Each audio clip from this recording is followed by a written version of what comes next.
have right here causes of native language endangerment. Can you tell me some causes, just off the top of your head? What happened to the native language loss in this country for Native Americans? Well, the fact that so many were killed. Yes, wars. What else? Dispersion of Yes. heritage speakers. Right. The government decision that by educating them in English, they would become more adept at Yes, yes.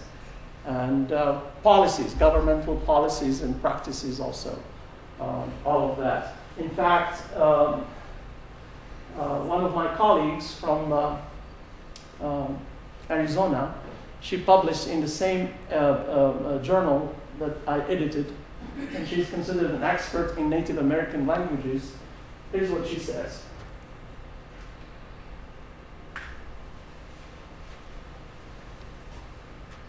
While no single factor is determinative in all cases, Native American language attrition is language loss, can be traced to diffuse and locally specific responses to policies of containment, dislocation, enslavement, and genocide that characterized 4 centuries of Anglo-European imperialism.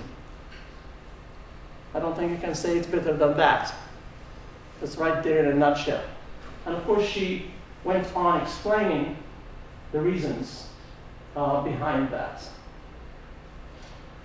It's very sad. This is a loss to our nation. It's a big loss. This gentleman from Russia is talking about the Russian situation. So I'm not just looking at the United States here, but also other countries.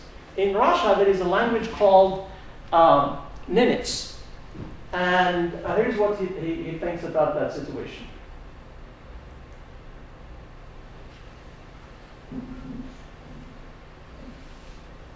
I experienced no shock on realizing that I belonged to the Nenets people.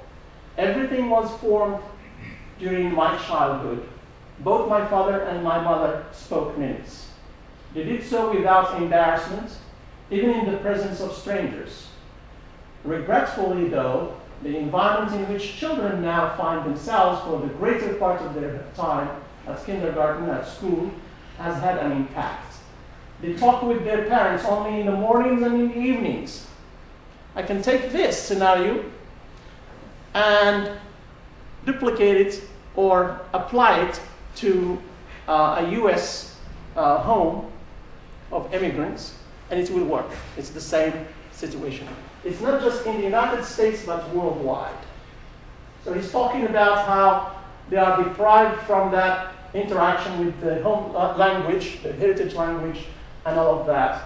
And the results are very bad.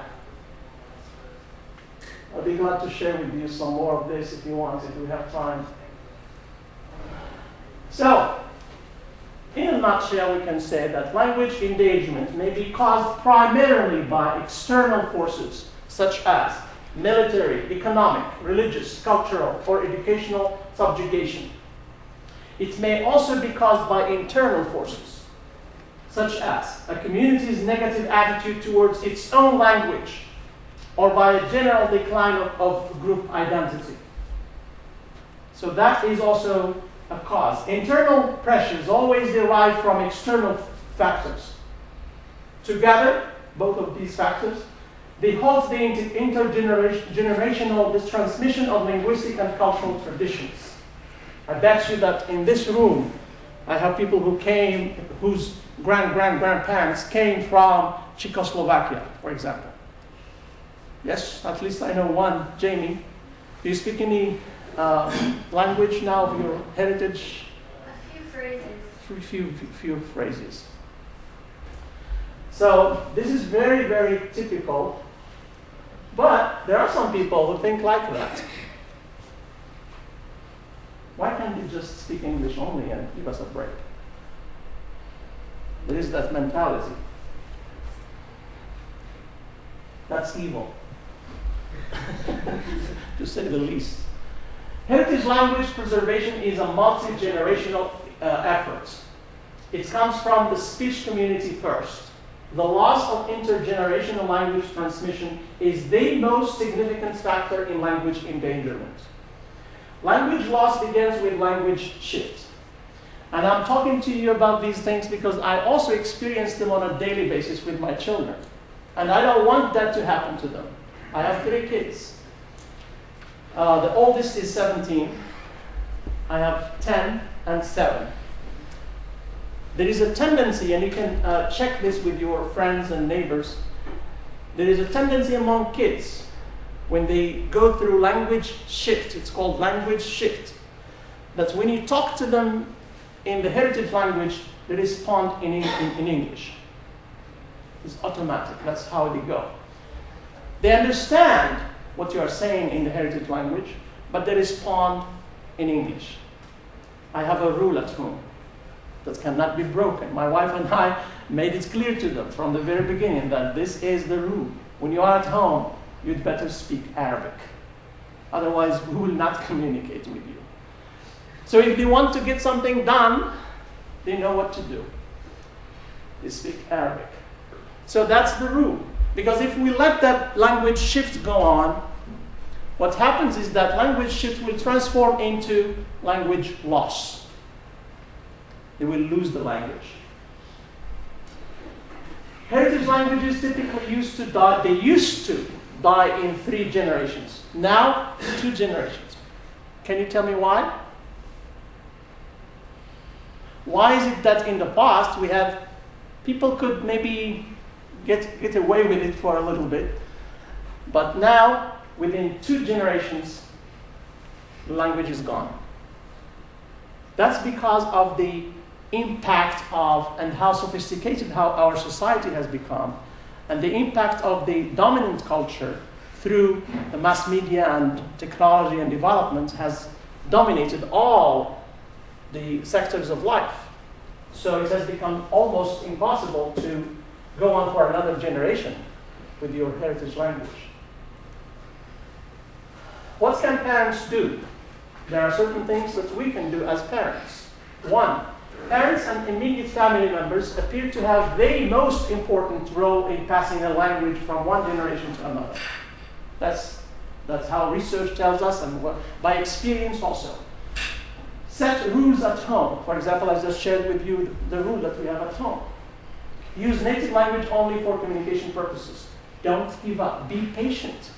Because what happens is, I talk to Wiam, my 7-year-old daughter, and she responds in English. I go, Wiam, what? I'm sorry. I say that in Arabic. And then she changes code and responds in English. Because it's very, very interesting how that happens. It's just, they spend so much time at school, and when they come home, that same code is being still used. So they need to realize that they have to shift codes and speak different languages depending on the situation. We have to communicate positive attitudes toward the language and its culture. There are many ways you can do that. As a parent, I volunteer time and I go to village school, for example, and I teach Arabic lessons. And the teachers love it. The kids are so interested now in learning Arabic. Some of them promised me that they will become bilingual or multilingual down the road. These are little ones, monolinguals. They love language, but where are we? We are not doing our job. That's the time that they need to be introduced to languages and cultures. The list can go on and on. At the level of the community, there are also things that we can do, as you can see.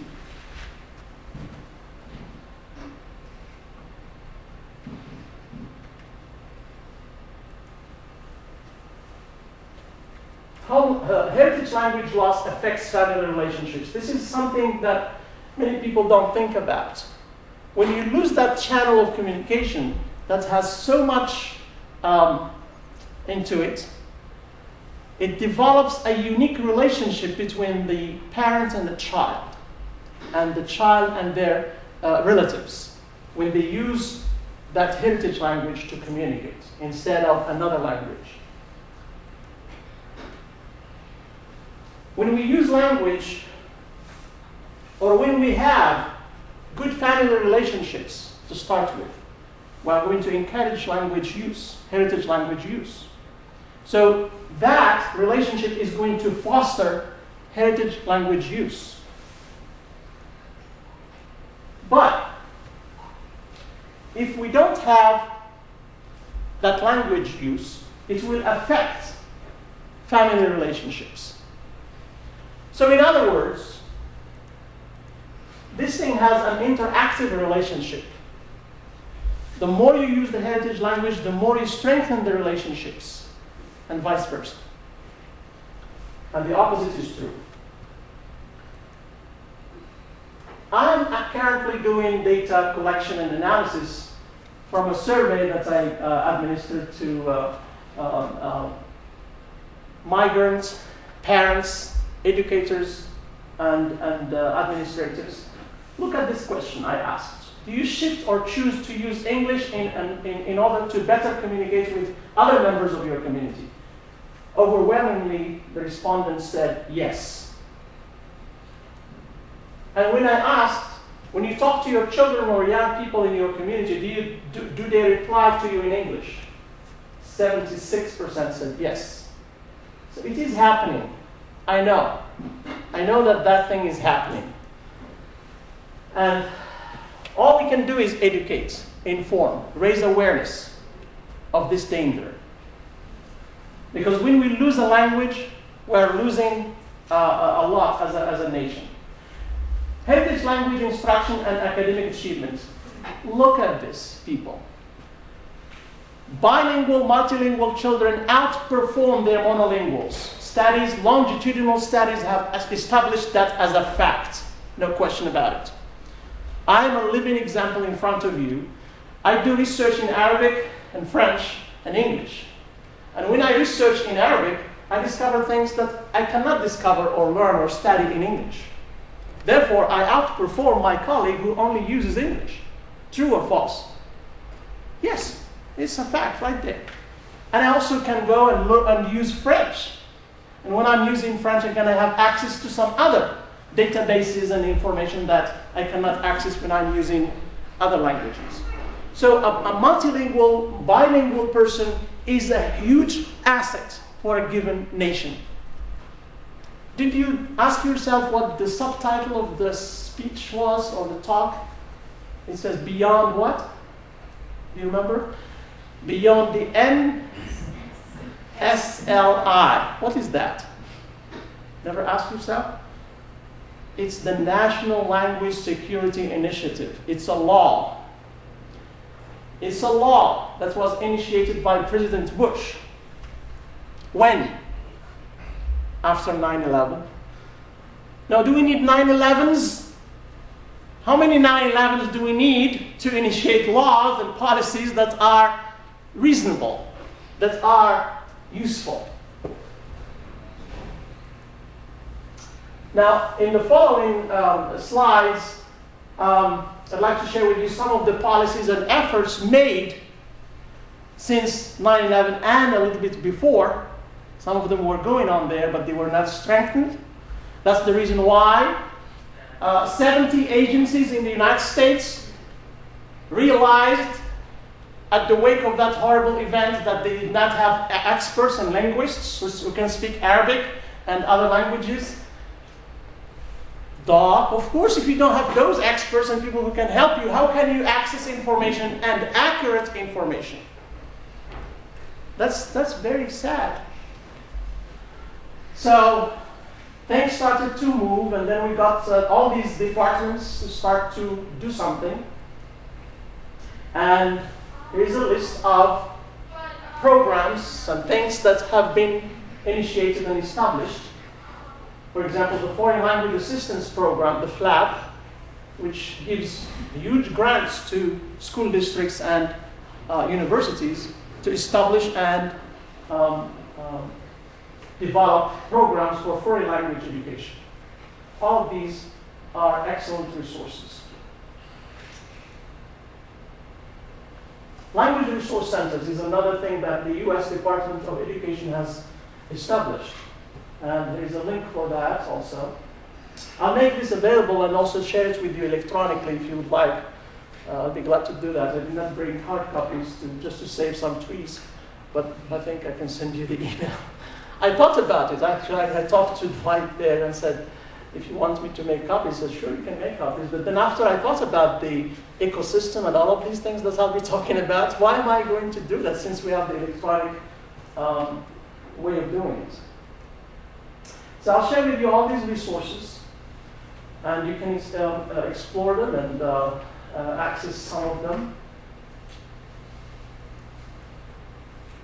So, including the national intelligence programs that have been established, and the National Language Security Initiative is part of that, which targets only certain critical languages that include Chinese, Arabic, Urdu, Farsi, etc.